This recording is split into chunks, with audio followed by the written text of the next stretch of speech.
Next nested loop is the example of nested for loop. So let's see how we can make a nested for loop. So here, if I am taking for A in range 5, it means this for loop will generate values from 0 to 4. I don't want to generate values from 0, I want to start my values from 1. So I can write inside range 1 comma 5. So here A will take values like 1, 2, 3 and 4. Inside this for statement, I am writing nested for loop,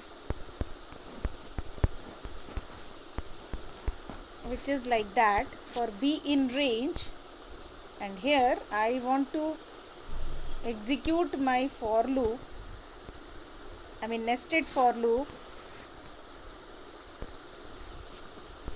like this. What's the meaning of this argument? Range 5, that means it is the starting value, comma 1 means it is the destination, and minus 1 is actually step. So the value of B will be 5, 4, 3, 2 and not 1. After that we can use print statement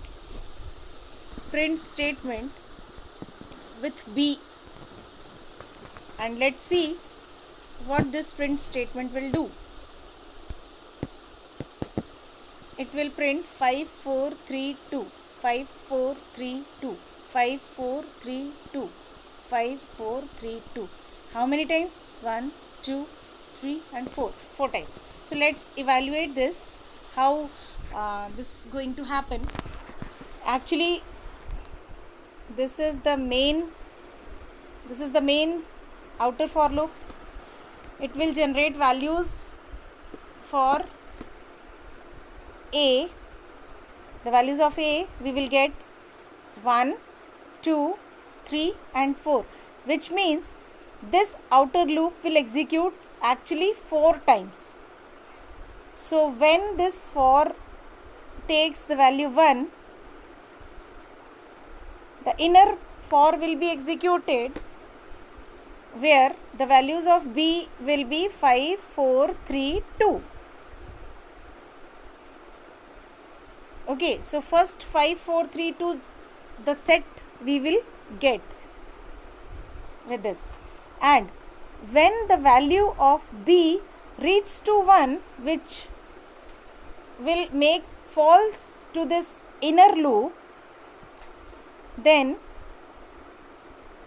the outer for loop will take another value, that is 2, and for the value 2 again it comes inside the loop and B will be executed from 5, 4, 3, 2, and this way B will be printed.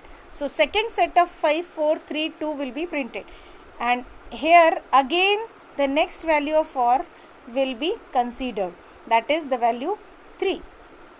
So in this way, for the value of A, 1, 2, 3 and 4, 4 sets we get as 5, 4, 3, 2, 5, 4, 3, 2 and 5, 4, 3, 2.